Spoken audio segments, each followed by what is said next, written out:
tez unuttun beni.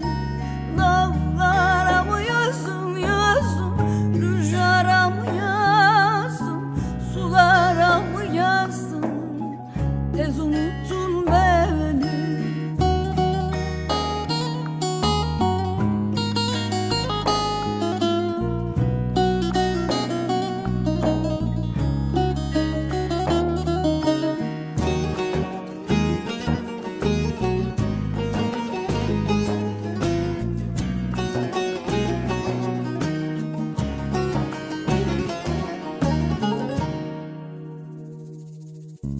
Hayli zaman oldu, ne aradın sordun, hayli vakit doldu, gelmedin durdun.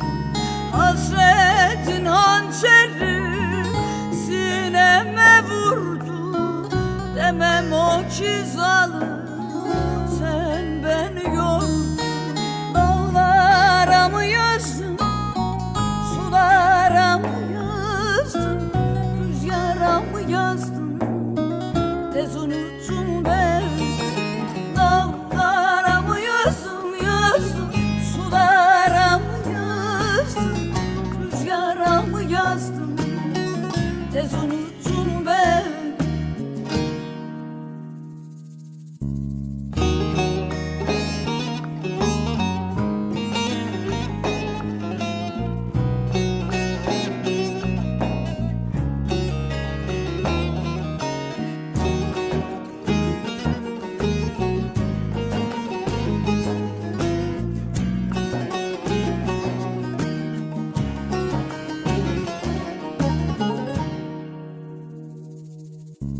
Hayli yıllar oldu, bekledim durdum, hayli mevsim doldu, gelmedin soldu.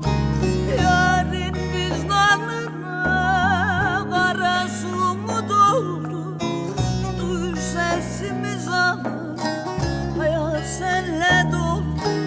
Dağlara mı yazdın, sulara mı yazdın, rüzgara mı yazdın, tez unuttun beni. Dağlara mı yazdın yazdım, sulara mı yazdın, rüzgara mı yazdın,